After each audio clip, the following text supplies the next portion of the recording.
Delhi CM కేజ్రీవాల్కు ఎదురు దెబ్బ తగిలింది. రౌస్ అవెన్యూ కోర్టు ఇచ్చిన బెయిల్పై ఢిల్లీ హైకోర్టు స్టే విధించింది. కేజ్రీవాల్కు బెయిల్ను వ్యతిరేకిస్తూ హైకోర్టును ఈడీ ఆశ్రయించడంతో ఈడీ పిటిషన్పై విచారణ జరిగే వరకు బెయిల్ నిలిపివేసింది హైకోర్టు.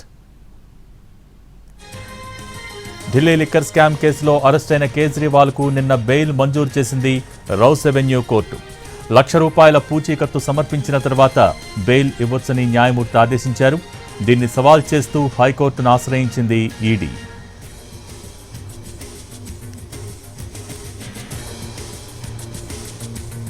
ఢిల్లీ సీఎం కేజ్రీవాల్కి ఎదురు దెబ్బ తగిలింది. రౌస్ అవెన్యూ కోర్టు ఇచ్చిన బెయిల్పై ఢిల్లీ హైకోర్టు స్టే విధించింది.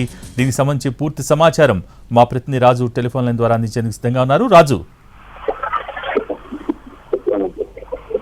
ఢిల్లీ సీఎం కేజ్రీవాల్ కు హైకోర్టులో ఎదురు దెబ్బ తగిలింది.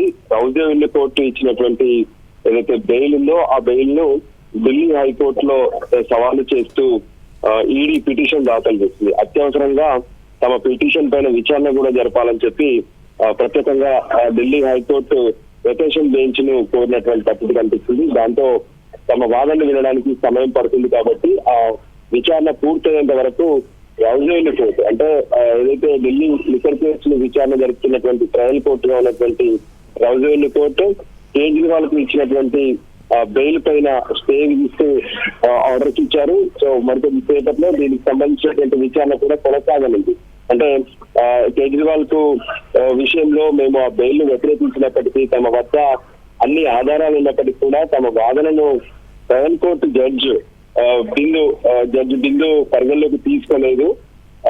ఖచ్చితంగా ఈ విషయాన్ని హైకోర్టు వెంటనే ఆయనకు ఇచ్చినటువంటి బెయిల్ ను రద్దు చేయాలని చెప్పి కూడా ప్రత్యేకంగా హైకోర్టు జడ్జి ముందు చెప్పడం జరిగింది. దాంతో హైకోర్టు ధర్మాసనం వెంటనే ముందుగా ఏదైతే అంటే ఇప్పుడు బెయిల్ పైన స్టే ఇవ్వకపోతే ఖచ్చితంగా కేజ్రీవాల్ ఈ రోజు మరికొద్ది సేపట్లో జైలు నుంచి బయటకు వస్తారు. దానికి సంబంధించినటువంటి ప్రొసీడింగ్స్ పెద్ద ఎత్తున కేజ్రీవాల్ కు వెల్కమ్ చెప్పేందుకు కూడా ఆమ్ ఆద్మీ పార్టీ సిద్ధమవుతున్నటువంటి పరిస్థితి కనిపించింది.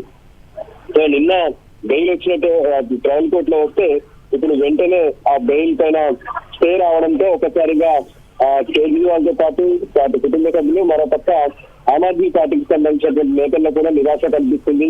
సో ఓవరాల్ గా కూడా ఈ లిక్కర్ కేసులో కేజ్రీవాల్ పాత్ర అనేది చాలా కీలకంగా ఉంది. సో ఖచ్చితంగా ఈ విషయంలో కేజ్రీవాల్ బయటకు వస్తే సాక్ష్యాలు తారుమారవుతాయి. పైగా ఏదైతే సౌత్ గ్రూప్ అందజేసినటువంటి ₹100 కోట్లకు సంబంధించినటువంటి ఆధారాలు కూడా ఉన్నాయి. అందులో ₹100 కోట్ల డిమాండ్ చేసింది కూడా కేజ్రీవాల్. ఇందులో ఉన్నటువంటి నిందితులతో పలుసార్లు వాట్సాప్ ల ద్వారా కావచ్చు, సోషల్ ఏదైతే ఫేస్ టైం ద్వారా కూడా కేజ్రీవాల్ మాట్లాడారు అని చెప్పి ఈడీ స్పష్టంగా ఆరోపణలు చేస్తుంది. అంతేకాదు ఈ లిక్కర్ పాలసీ రూపొందించడంలో కూడా పెద్ద ఎత్తున కుట్ర దాగి ఉందని చెప్పారు. దానికి అనుగుణంగానే అన్ని సాక్ష్యాలు కోర్టు ముందు పెట్టినప్పటికీ కూడా రౌస్ అవెన్యూ లో ఉన్నటువంటి వెకేషన్ బెంచ్ తమ వాదనలను పరిగణలోకి తీసుకోకుండా ఈ విధంగా నిర్ణయం తీసుకున్నారని చెప్పి హైకోర్టులో సవాల్ చేశారు. Thank you Raju.